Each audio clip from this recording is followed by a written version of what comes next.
সংস্কারের অজুহাতে পটুয়াখালীতে রাস্তার দুই পাশের অর্ধশতাধিক গাছ কাটার অভিযোগ উঠেছে স্থানীয় ইউপি চেয়ারম্যানের বিরুদ্ধে। ঝড় বৃষ্টি ও বজ্রপাত থেকে রক্ষার অপরিসীম ভূমিকা পালনকারী গাছ কাটায় ক্ষুব্ধ স্থানীয়রা। তবে অভিযোগ অস্বীকার করেছেন অভিযুক্ত ইউপি চেয়ারম্যান।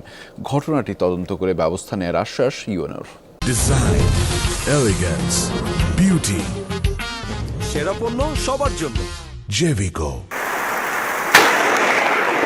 বজ্রপাতকে প্রাকৃতিক দুর্যোগ হিসেবে ঘোষণা করেছে সরকার।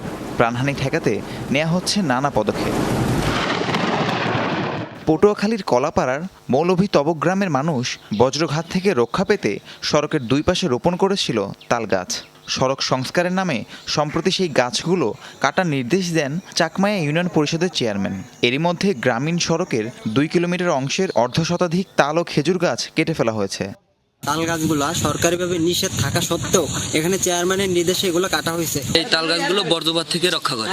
এই তাল গাছগুলো ইউনিয়ন পরিষদ চেয়ারম্যানের কথার কারণে উন্নয়নের কথা বললে রাস্তার পাশে গাছগুলো কাটানো হয়েছে, কিন্তু অন্যান্য গাছগুলো কাটানো হয় নাই। এগুলো উদ্দেশ্যমূলক গাছগুলো ফালাই দিয়া অনেক জায়গায় দিয়া ওই অনেকের জমি সরাই দিয়ে খালের মধ্যে দিয়ে রাস্তাটা নিয়ে নেছে। অভিযোগ অস্বীকার করে চেয়ারম্যান বলছেন, গাছ কাটার বিষয়ে কিছুই জানেন না তিনি।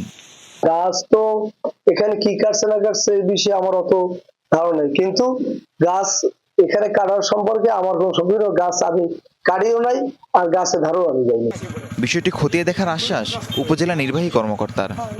জনগণের কল্যাণের জন্য রাস্তা নির্মাণ করা হচ্ছে, সেখানে যদি কেউ পরিবেশের ক্ষতি করে, গাছ কেটে থাকে, তার বিরুদ্ধে আমরা কঠোর অবস্থান নেব। সিভিল সার্জন অফিসের তথ্য মতে গত 5 বছরে জেলায় বজ্রাঘাতে 18 জনের প্রাণ গেছে, আহত 135 জন। রাহিম সারোয়ার, যমুনা নিউজ।